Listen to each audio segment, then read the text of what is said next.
Hari ini kita akan yang akan share firman kita hari ini adalah saudara kembar kita, Koko dari Nusantara. Silahkan Koko, kami mempersilahkan Koko Rehan dan Koko Rafael. Shalom semua, selamat hari Minggu. Shalom. Jadi ya, Chen ada minta di Mama untuk kasih tahu ke saya dan Rehan itu untuk berdua share untuk hari Minggu. Jadi ya, karena saya rasa juga mendadak, jadi ya mungkin saya kurang persiapan. Jadi ya, tapi jadinya saya bingung apa yang mau di-share. Tapi akhirnya Mama bilang coba baca Mazmur 119 dan coba renungkan. Mazmur 119 bilang, dengan apakah seorang muda mempertahankan kelakuannya bersih? Dengan menjaganya sesuai dengan firman-Mu. Lalu saya merenungkan nih, kenapa harus seorang muda menjaga kelakuannya atau sikapnya begitu? Kenapa harus dimulai dengan seorang muda? Kenapa tidak seorang saja, tidak pakai muda? Ternyata itu yang alasannya. Yang pertama itu kelakuan atau sikap seseorang itu mulai terbentuk saat mulai dari masa pertumbuhannya, mulai dari dia masih anak-anak, mulai dari dia masih remaja, sampai nanti dia besar baru sikapnya itu terbentuk. Jadi ya, mempertahankan kelakuan itu, seorang muda untuk mempertahankan kelakuan itu penting dimulai dari saat orang atau pribadi itu masih kecil. Karena seperti yang sharing dari hari Minggu lalu, yang Mami ada singgung di 2 Timotius 3 ayat 1-9, dibilang bahwa Paulus menggambarkan bahwa keadaan manusia nanti di akhir zaman, secara keseluruhan itu mau bilang bahwa manusia akan kehilangan kasih. Keadaan-keadaan tersebut yang membuat kita, orang-orang muda, harus mempertahankan kelakuannya kita, begitu, mempertahankan karakternya kita untuk sesuai dengan terus sesuai dengan firman Tuhan, mempertahankan sikapnya kita itu sesuai dengan standar firman Tuhan. Alasan yang kedua itu kenapa kita seorang muda harus mempertahankan kelakuannya kita sesuai dengan firman Tuhan. Itu yang kedua itu supaya kita kembali ke keadaan serupa dengan Kristus. Karena itu kita harus menjaganya sesuai dengan firman Tuhan, supaya sesuai dengan apa yang Tuhan mau, itu standarnya Tuhan. Di Galatia 5 ayat 16 bilang, Galatia 5 ayat 16 bilang, hiduplah oleh Roh, maka kamu tidak akan menuruti keinginan daging. Paulus meminta kita untuk hidup menurut Roh, hidup berdasarkan tuntunan Roh, supaya tidak ada celah untuk keinginan kita untuk timbul begitu. Karena dari setiap keinginannya kita itu membuat dosa punya celah untuk masuk, membuat dosa punya celah untuk mempengaruhi jalan pikirannya kita. Sehingga biasanya itu kalau begitu muncul keinginan-keinginan, kita tidak lagi memperdulikan apa yang Roh Kudus mau sampaikan begitu. Kita tidak lagi memperdulikan apa yang Roh Kudus mau bilang begitu, karena timbul keinginan kita sendiri, keinginan-keinginannya kita, ya kita jalankan saja begitu dengan sesuai dengan keinginan kita. Makanya itu dibilang di ayat 17, sehingga kamu setiap kali tidak melakukan apa yang kamu kendaki. Seharusnya kita melakukan yang kita kendaki itu, seharusnya kita melakukan apa yang menjadi perintahnya Roh Kudus, apa yang menjadi tuntunannya Roh Kudus. Tapi karena muncul keinginan-keinginan dari dalam dirinya kita, makanya kita seringkali dibuat melakukan apa yang kita sebenarnya tidak mau lakukan, tidak sesuai dengan apa yang tuntunan Roh Kudus.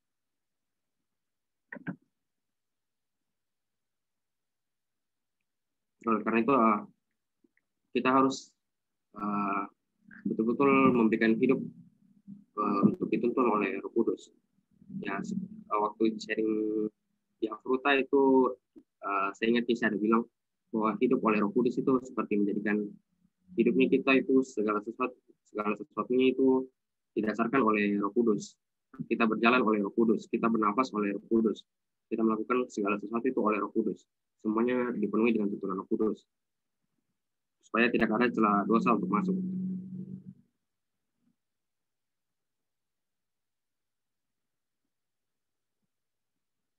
Karena kalau misalnya kita tetap menjaga kelakuannya kita, mempertahankan kelakuannya kita tidak dengan tuntunan Roh Kudus, semuanya itu tidak akan sampai ke standar firman Tuhan, tidak akan sampai ke standar yang Tuhan mau. Makanya kalau kita tidak melakukannya dengan tuntunan Roh Kudus, ya semuanya itu akan menjadi sia-sia. Makanya penting kalau kita melakukannya dengan sesuai dengan tuntunan Roh Kudus. Tapi terkadang ketika kita memberi diri untuk hidup di tuntunan Roh Kudus, terkadang kita masih curi-curi kesempatan gitu untuk melirik ke samping, melirik ke jalan yang tidak sesuai dengan apa yang Roh Kudus mau tuntun kita. Ya, karena itu penting juga untuk kita taat, begitu penting juga untuk kita ikut dengan apa yang Roh Kudus mau kita lakukan. Penting untuk itu taat. Ya, mungkin rekan akan share buat soal taat. Sorry kalau ketepatan.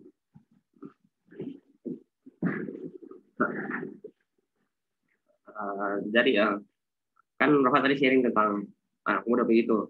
Anak muda kan seperti yang dibilang di 2 Timotius 3 ayat 1 kan kehilangan kasih begitu ya. Kasih manusia pada zaman itu kan semakin dingin begitu. Dan kita tahu apa yang sering betul-betul bilang itu buah roh itu sebenarnya cuma satu, yaitu kasih. Dari kasih itu muncul nih buah-buah roh yang lainnya, yang sukacita, damai sejahtera, kesabaran, kemurahan, kebaikan, kesetiaan, kelemah lembutan, penguasaan diri. Itu sebenarnya bentuk dari kasih.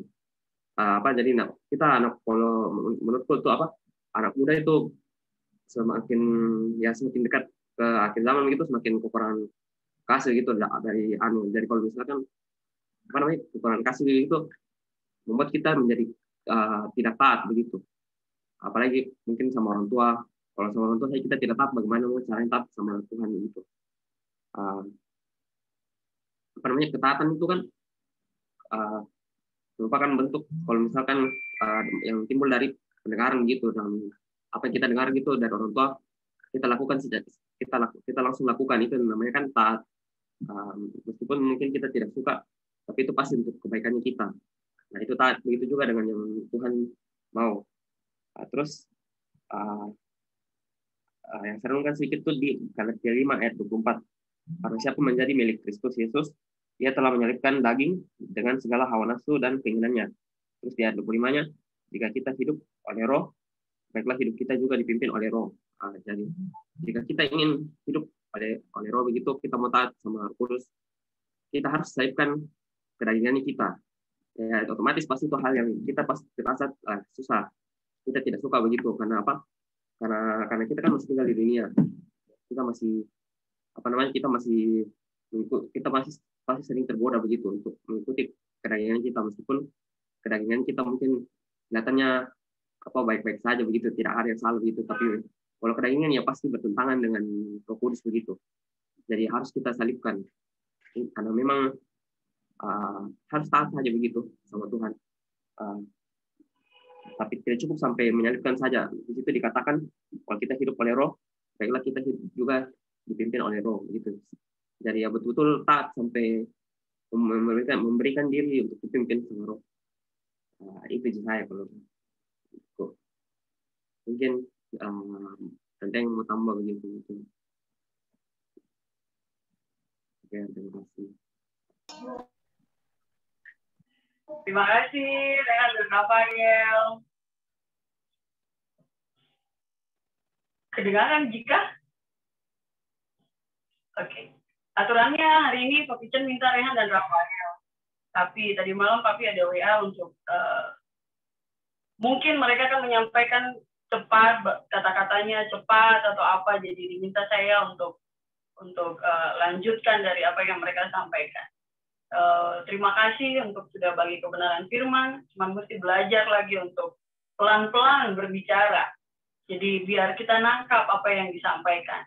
Jadi sebenarnya yang mereka sampaikan, Rehan dan Rafael sampaikan itu bahan renungan dari anak-anak youth, haflutannya mereka, dan dari minggu lalu lanjutan dari sharingnya Mami Jenny, Mami G, dan Tante Rina gitu. Maksudnya minggu lalu itu sangat merema buat saya pribadi, buat anak-anak youth gitu, karena Pak Pichen lanjut dengan hidup oleh roh atau hidup dipimpin oleh daging gitu. Tapi jadi kita bahas soal itu. Nah, karena perkumpulannya anak-anak youth atau anak-anak muda, jadi saya ajak Rehan dan Rafael untuk pikir apa yang Daud bilang. Daud bilang di Mazmur 19 ayat 9, Daud bilang, dengan apakah orang-orang muda menjaga kelakuannya itu, menjaga kelakuannya tetap bersih. Nah, kemarin di youth sempat kita bahas-bahas begitu. Karena pada akhir zaman kita semua tahu kita nggak perlu, kita semua sudah bilang begitu. Kesukaran-kesukaran akan datang di akhir zaman. Kalau kita tidak bekali anak-anaknya kita dari sekarang, kemarin ada pertanyaan di haflutannya, ibu-ibu, saya ada ikut. Langkah praktisnya apa sih sebenarnya, apa yang harus kita buat gitu. Kita sudah tidak bisa lagi fokus di keadaan dunia karena satu, Alkitab sudah kasih tahu keadaan dunia akhir zaman akan jadi kayak bagaimana. Kita sudah ada di kehidupan sekarang ini yang jangankan COVID gitu, nggak perlu pakai COVID pun keadaan sudah sangat susah gitu. Sudah harus kita bekali, kita punya anak-anak dengan cara apa gitu. Cuman ada dua hal yang kemarin akhirnya kita simpulkan, yaitu dengan firman Tuhan, dan memang harus stay fokus dengan Roh Kudus.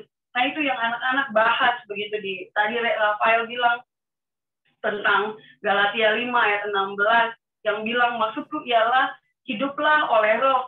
Jadi ada keinginan dagingnya kita, kalau memang kita tidak fokus sama roh, ya sudah, pilihannya kita berjalan pada daging itu gitu.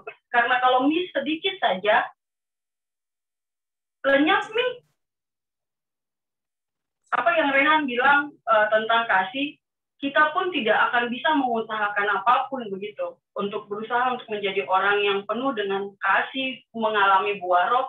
Kalau kita tidak mengalami Roh Kudus itu sendiri, kita tidak akan bisa buat apa-apa. Sama seperti yang Rasul Paulus tulis di Roma 7 ayat 15, dia mengingini untuk tidak melakukan.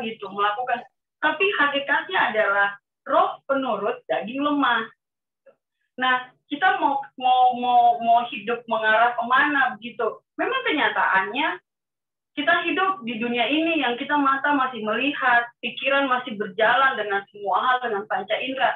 Tapi yang perlu disadarkan, dan kenapa Rafael tadi bilang, kenapa sih harus dimulai dengan anak muda? Kenapa harus dimulai dengan kita begitu? Kenapa enggak tunggu saja sampai umur tua untuk punya kesadaran bahwa bagaimana kita harus jaga kita punya hidup? Kenapa harus dari muda? Ya karena itu, kalau kita tidak melatih dirinya kita dari sekarang, saya bilang kemarin sama anak-anak youth, puji Tuhan, sekarang kita punya orang tua bicarakan tentang kebenaran. Kita ada duduk dengan Bapak Gembalanya kita setiap saat, dengan pemimpin rohaninya kita setiap saat. Tapi one day, kalian akan berjalan sendiri begitu. Kalau kalian tidak benar-benar pegang firman Tuhan, tidak mengandalkan Roh Kudus itu sendiri, selesai. Nah, saya mulai berpikir tentang, maksudnya merenung tentang Roh Kudus gitu, tentang Roh Kudus, karya-karya Roh Kudus, apa sih yang ini,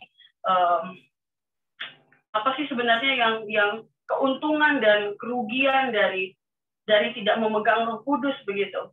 Di Yohanes 14, Yesus itu jelas-jelas bilang begini, saya pulang ke rumah Bapa, tapi saya akan minta sama Bapakku. Dia akan mengirimkan engkau seorang penolong gitu. Bayangkan, Roh Kudus itu tidak diberi cuman kayak simsalabim begitu. Oke, saya naik dan saya kasih turun begitu. Tidak.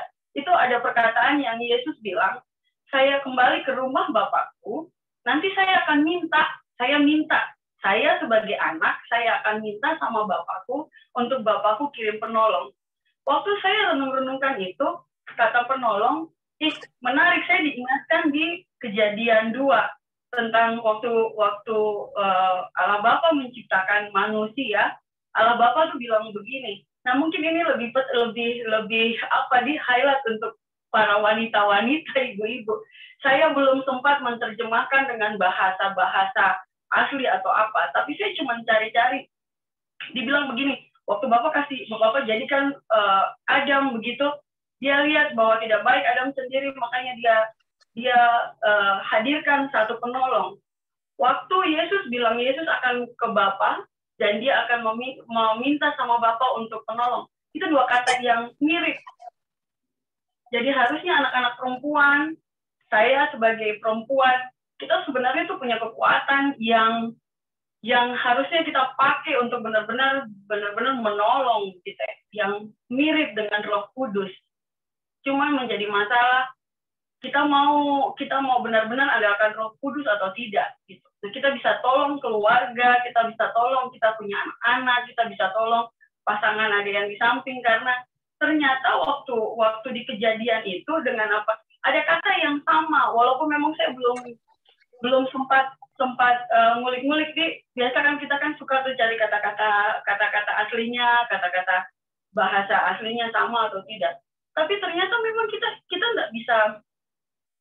kita tidak bisa survive alone begitu, berjalan sendiri. Kita tidak bisa jadi pribadi yang punya belas kasihan, kita tidak bisa menjadi pribadi yang tangguh, kita tidak bisa menjadi pribadi yang, kalau memang kita tidak minta untuk Roh Kudus itu stay di kita begitu, dan dengan Roh Kudus begitu, karena dia akan mengajarkan kita segala sesuatu.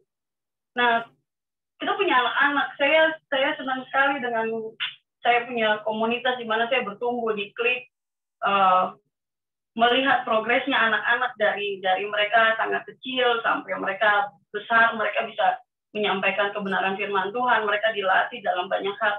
Tapi ada perlu yang harus untuk terus disadari buat kalian anak-anakku. Maksudnya jangan mengandalkan apa yang kalian pikir kelahiriah saya sudah dapat, kemampuan yang saya sudah terima, yang saya pelajari, yang saya asah. Tapi ada hal yang perlu kalian perhatikan, yaitu itu, bahwa kita semua tanpa Roh Kudus, kita tidak bisa buat apa-apa. Kepandaian yang kita punya, kemahiran yang kita miliki, kita handal di banyak hal, tapi waktu kita tidak disentuh oleh Roh Kudus, kita tidak ada kuasa apapun gitu. Tidak ada kekuatan apapun. Anak-anak muda, kalian akan berjalan ke depan dengan semua tantangan-tantangan hidup.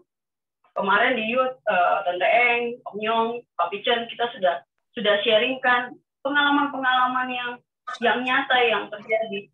Nah, kalian akan berhadapan dengan itu. Kalian akan berhadapan satu persatu dengan itu. Kalau tidak ada tuntunan Roh Kudus, tidak memberi diri untuk dipimpin oleh Roh Kudus, well, one day kita tidak paham. Karena itu kekuatan. Kenapa anak muda gitu? Ya, kalau kembali baca ke Mazmur 119, dimulai dari ayat 9, itu Daud tulis begini, dengan apakah seorang muda mempertahankan kelakuannya bersih, dengan menjaganya sesuai dengan firman-Mu. Dengan segenap hatiku aku mencari Engkau, janganlah biarkan aku menyimpang dari perintah-perintah-Mu. Dalam hatiku aku menyimpan janji-Mu supaya aku jangan berdosa terhadap Engkau. Terpujilah Engkau ya Tuhan, ajarkanlah ketetapan-ketetapan-Mu padaku. Dengan bibirku aku menceritakan segala hukum-Mu yang Kau ucapkan. Atas petunjuk peringatan-peringatanmu, aku bergembira seperti atas segala harta. Aku hendak merenungkan titah-titahmu dan mengamat-amati jalan-jalanmu. Aku akan bergemar dalam ketetapan-ketetapanmu, firmanmu tidak akan kulupa. Waktu saya baca ayat-ayat ini, itu semua tentang perkataannya Tuhan, firman Tuhan, karena memang Daud belum mengalami Roh Kudus. Roh Kudus belum tercurah pada waktu itu gitu. Nah, untuk anak-anak muda yang sekarang ada nilai plus melebihi daripada apa yang Daud alami di waktu-waktu dia menulis ini. Ada Roh Kudus berdiam di dalamnya kita. Jadi kalian sudah tahu bahwa kita semua sudah tahu bahwa kita hidup seperti Mami bilang di minggu lalu. Kehidupan akhir zaman itu sangat sukar, sangat sukar. Tapi Yesus memodali kita bukan hanya dengan firman Tuhannya saja gitu, tapi Roh Kudus yang Dia kasih gitu. Jadi pegang firman dan hidup dengan Roh Kudus. Jadi Roh Kudus yang kasih tanda-tanda ini seperti apa, ini bagaimana. Tapi kembali lagi yang Galatia 5 itu bilang, Galatia 5, kita mau mengarahkan kehidupannya kita pada keinginan roh atau tidak. Kita punya pilihan gitu. Daud saja memilih untuk begini. Saya mau merenungkan firman, saya mau memegang ketetapan-ketetapanmu, saya mau melakukan, jauhkanlah saya dari ini dan itu, jauhkanlah, karena dia perlu menyadarkan dirinya karena dia belum menerima, belum ada Roh Kudus berdiam di dalam. Waktu itu kan belum ada pencurahan Roh Kudus. Jadi Daud saja sudah demikian rupa. Karena dia sudah pernah mengalami kegagalan itu begitu. Waktu dia tidak itu menjaga hasrat masa mudanya begitu, ada something happen gitu, ada yang terjadi di Daud. Nah, mulai dari Kakak Max, mulai dari Matthew, mulai dari Aldo, sampai mungkin kalian bertumbuh seperti Kokorehan Rafael, Kakak Bung yang sudah sangat jauh dari Tante Luna, Om Michael, berjalan di luar sana, Kakak Jo. Kalian menjaga kehidupan masa mudanya kalian dengan apa gitu. Titah-titah orang tua tuh sudah jauh. Oke, Mama akan menelpon mungkin satu hari cuma beberapa menit. Memberi nasihat-nasihat itu mungkin sudah kayak dulu. Mungkin juga diberi nasihat, tapi begitu telepon ditutup, berubah lagi begitu. Jangankan yang jauh kayak Kakak Bung dengan Kakak Jo. Yang ada di lingkungan begitu. Bagaimana kalian menjaga waktu kalian sedang handphone, menjaga ininya kalian gitu. Maksudnya tetap fokus pada kebenaran itu bagaimana gitu. Apa boleh saya buka aplikasi ini atau tidak? Itu kira-kira bagaimana? Mama ada di satu ruangan yang sama, tapi mungkin lagi di dapur, lagi sibuk dengan apa. Papaku juga tidak ini. Adik-adikku lagi ini. Terus saya bagaimana? Bagaimana kalian menjaga begitu? Karena kalau kita tidak menjaga, ya itu yang terjadi yang Rafael bilang. Pada akhir zaman, kasih hilang. Adikku sibuk dengan hal yang lain, cuek saja. Mamaku juga tidak tegur saya, biarkan saja. Saya akan asik sendiri dengan duniaku. Saya akan buat apa saja yang saya mau. Karena tidak ada yang mau larang saya, siapa yang mau ini saya. Bagaimana kita bisa menjaga itu? Menjaga kelakuan masa mudanya kita waktu kita berhadapan dengan satu benda kecil.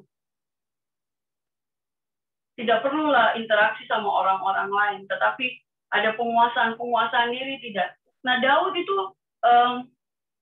bilang di ayat 10 toh, di Mazmur 119, dengan segenap hati aku mencari engkau.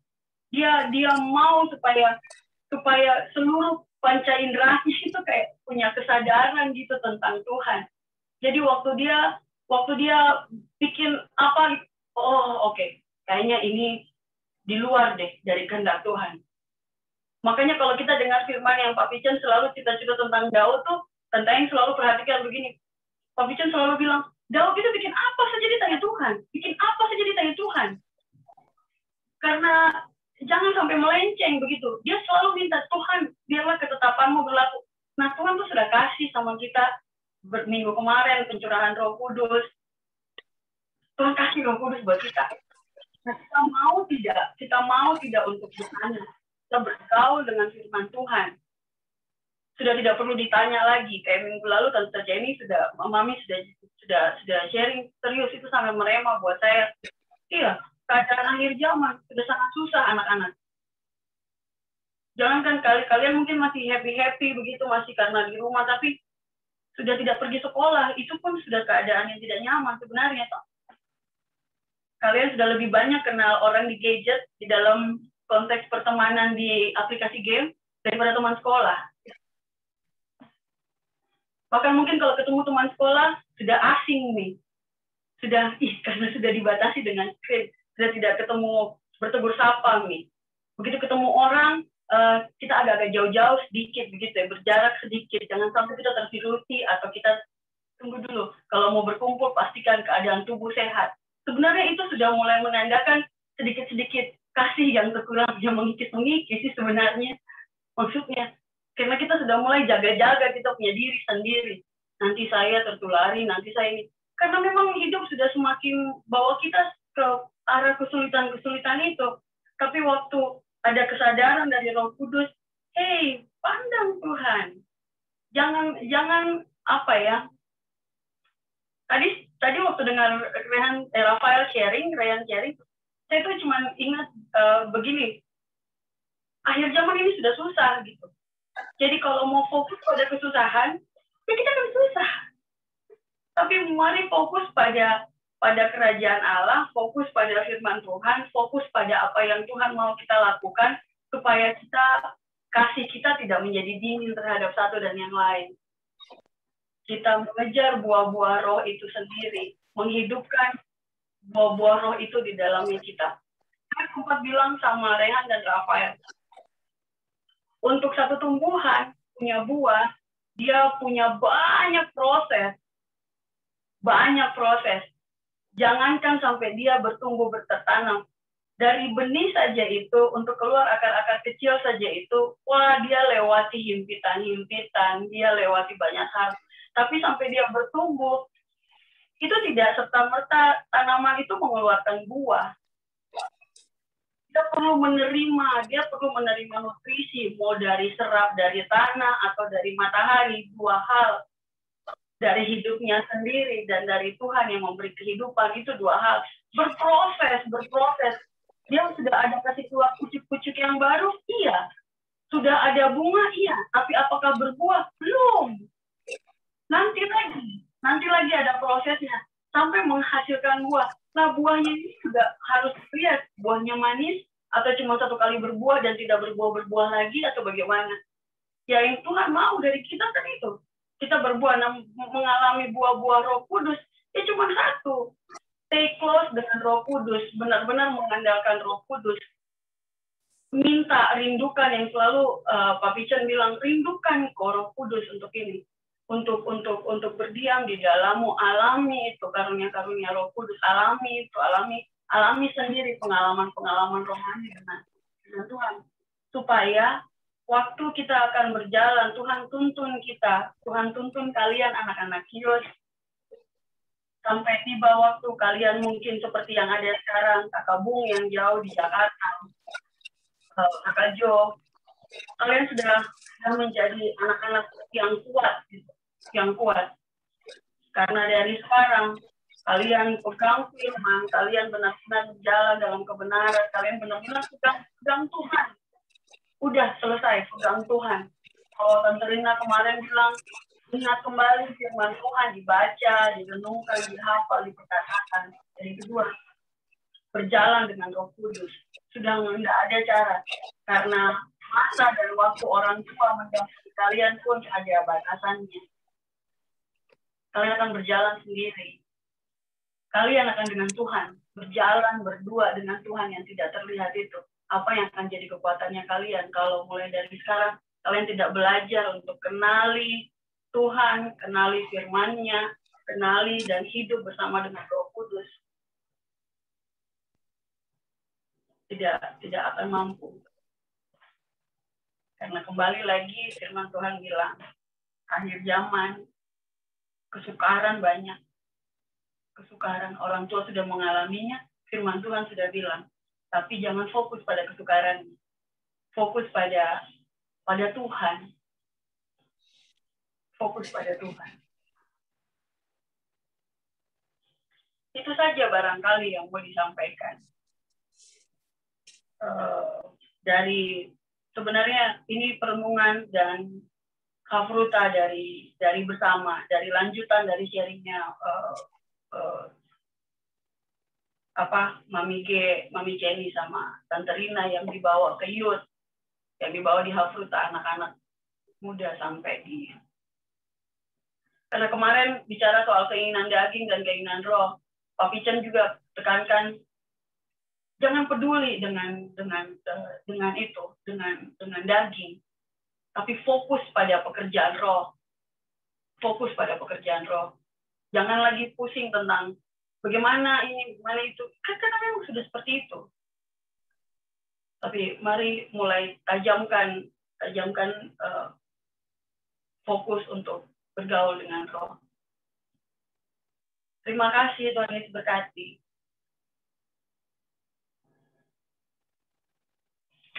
Dan banyak-banyak Neng, Rehan, Rafael. Dan Kate. God bless. Neng, terima kasih. Dan Rafael juga, thank you. Thank you, Jo. Terima kasih Koko Ehan, Koko Fael, Tante Eng, danke banyak-banyak. Tuhan Yesus berkati. Terima kasih. Danke. Sudah jadi berkat buat kita semua. Terima kasih banyak.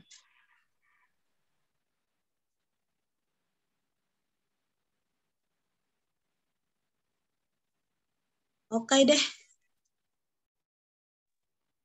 Siapa tahu ada yang mau ditambah-tambahkan? Ada yang mau tambahkan lagi barangkali? Omoni, Tante Luna, Puri, Kakak Yael.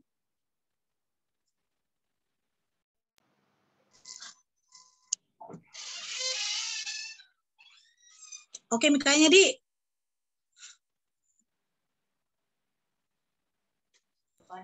Sepertinya ditambahkan ibadah kedua sebentar kayaknya.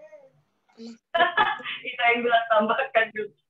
Iya, saya tadi barusan juga maksudnya, iya di hari ini mungkin Roh Kudus tidak maksudnya mungkin lebih ke anak-anak kali. Bagaimana Sista?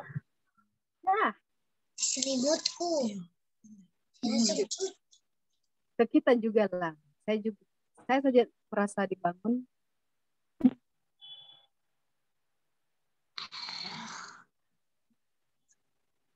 Oke deh. Pokoknya sepanjang dari pagi sampai sekarang ini saya tuh mendengar review-review sebenarnya dari sharing-sharing minggu-minggu kemarin. Makanya tadi saya bilang tentunya itu pendengar yang baik, dan ternyata cowok juga Koko dan Sista juga seperti itu. Saya mendengar hal yang yang kalian dengar begitu. Jadi itu hari ini dari tadi pagi sampai sekarang ini saya mendengar itu. Kayaknya kompak sekali Di, seroh Di. Saya bahkan belum sempat kelihatan Luna punya ini, cuman seminggu ini tuh sangat merema tentang yang itu yang kita bahas sama-sama, maksudnya dari yang hari Minggu dan saya tuh tidak berpindah sama sekali. Waktu anak Pak Pichen bicara juga soal bicara dengan anak-anak, itu juga yang jadi isi pikir mereka sih, isi pikirnya anak-anak.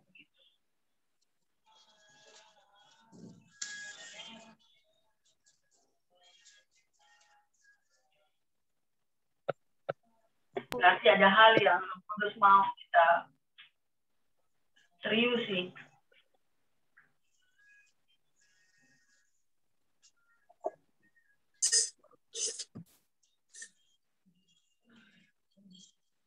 Bagaimana Om Oni? Tambah-tambah dulu. Boleh. Sedikit nah. Bicara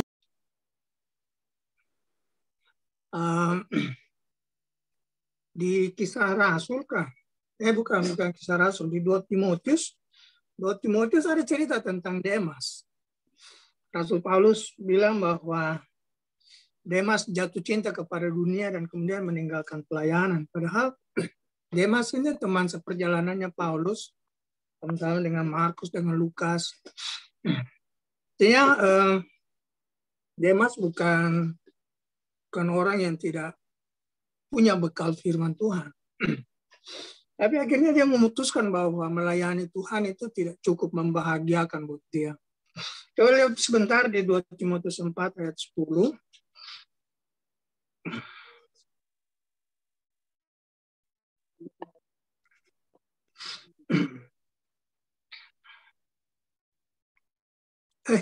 Sorry, bukan 2 Timotius, orang 2 Tesalonika. Sabar ya, saya salah catat tadi itu.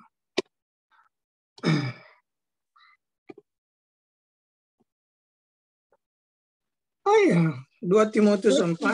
Saya punya kitab. Ya. Jadi Demas akhirnya memutuskan bahwa hidup dan melayani Tuhan sepenuh waktu itu tidak terlalu karena Demas telah mencintai dunia ini.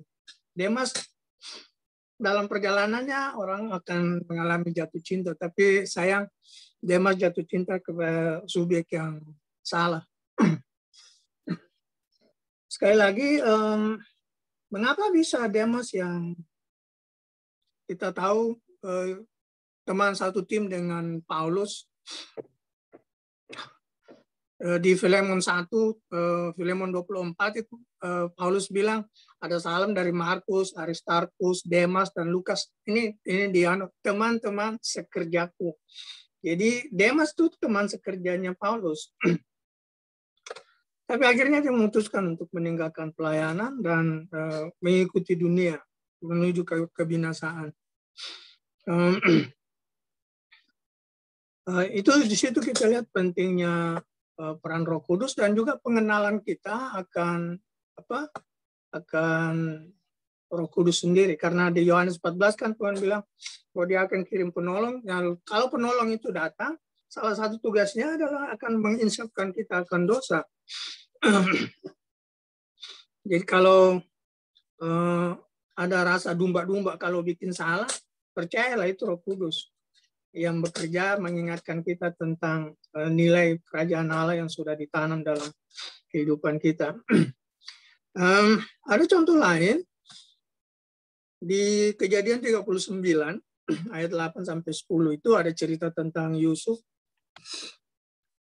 Di sana kita baca di ayat 10 Kejadian 39 itu bahwa godaan itu tidak datang sekali saja. Jadi sesudah istri Potifar menggoda dia pertama kali, terus Yusuf bilang tidak mau, dia tidak berhenti.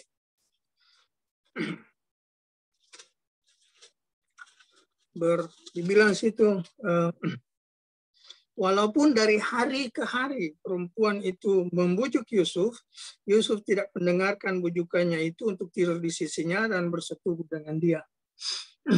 Di ayat sebelumnya, waktu di ayat 8 itu, Yusuf bilang, di ayat 9 bagian akhir dia bilang, bagaimanakah mungkin aku melakukan kejahatan yang besar ini dan berbuat dosa terhadap Allah? Nah, kita ingat, waktu itu hukum Taurat, hukum Musa yang bilang jangan berzina itu belum ada. Dari mana Yusuf dapat itu pemikiran, ide, gagasan bahwa berzina dengan istrinya orang itu sesuatu yang jahat, bahwa itu jadi dosa di hadapan Allah. Ya kan? Nah, itu sebabnya saya bilang tadi bahwa kita perlu mengenal secara pribadi, bukan hanya sekedar konsep atau ide bahwa ada Roh Kudus dalam hidup kita. Kita harus tahu kapan Roh Kudus sedang berbicara, sedang bekerja dalam hidup kita. Nah, berbeda dengan Demas, Yusuf bisa punya kesadaran tentang apa yang jahat, apa yang baik. Dan kalau kita kaitkan dengan Mazmur tadi, Yusuf belum punya itu. Dengan apakah orang muda menjaga kelakuannya tetap bersih? Nah, waktu itu belum ada aturan, belum ada perintah Tuhan tentang bersih. Nah ini, tapi Yusuf tahu dari mana? Dari pengenalannya akan Allah Abraham, Ishak dan Yakub. Dia barangkali belum ada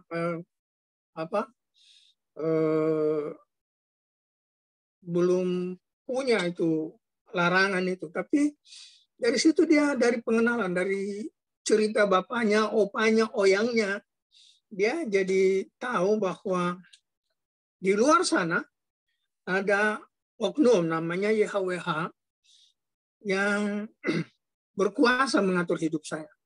Lalu ini di sini kita lihat otoritas.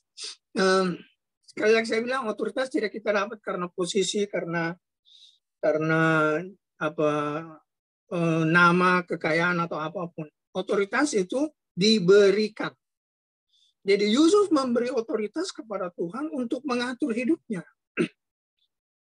Tidak serta-merta karena Tuhan itu Tuhan, terus Tuhan memiliki otoritas atas saya. Tidak. Hanya itu dibilang, either God is God of all, or He is not God at all. Nah, hanya kalau kita izinkan Tuhan menjadi penguasa, baru dia jadi penguasa atas hidup kita. Kalau tidak, Tuhan cuma gagasan. Nah, itu anak-anak muda ini, itu perlu ditanam, ditumbuhkan gitu, bahwa Tuhan bukan cuma gagasan. Ada satu saat mereka harus belajar untuk memberi Tuhan otoritas untuk mengatur seluruh hidup mereka. Dan itu yang dilakukan oleh Yakub, tidak dilakukan oleh Demas.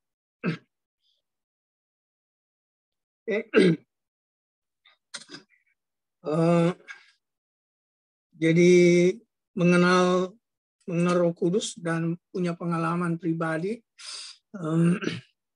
dan dengan Roh Kudus akan memungkinkan kita melakukan apa yang dikatakan oleh Mazmur tadi. Karena saya juga lihat bagaimana keluarga tidak punya pengaruh, ya, siapa bapak kita, siapa mama kita, apa yang kita lakukan di gereja itu hampir tidak ada pengaruhnya kepada perjalanan iman seseorang. Dia memutuskan sendiri. Waktu saya masih di Parepare, saya lihat bagaimana anak pendeta jadi pengedar narkoba, kawin dengan Muslim jadi mualaf, atau mereka yang melayani dan kelihatan sungguh-sungguh di atas podium, kemudian ternyata berjalan menyimpang. Nah, apa yang kita tanam hari ini kita harap berbuah, dan seperti firman Tuhan bilang, hanya Roh Kudus yang bisa menumbuhkan. Kita bisa pukul mereka, bisa bikin apa saja yang kita pikir akan menolong mereka untuk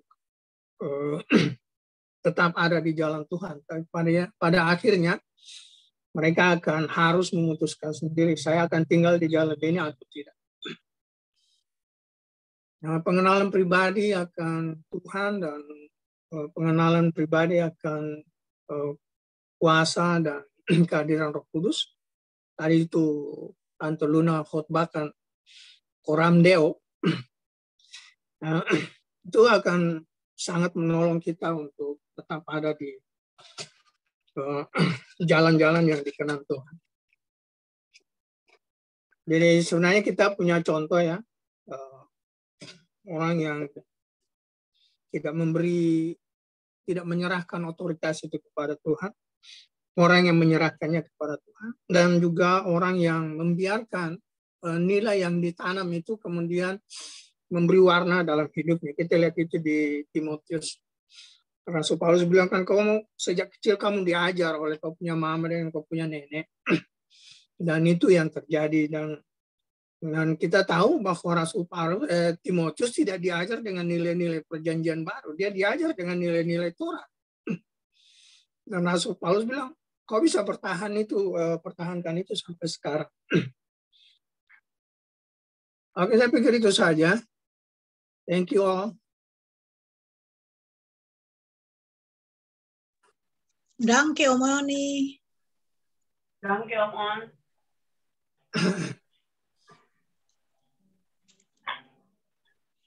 Oke.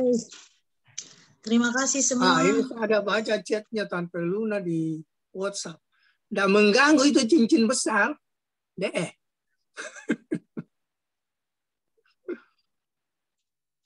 Besar betul kah cincinnya? Nggak pentingnya.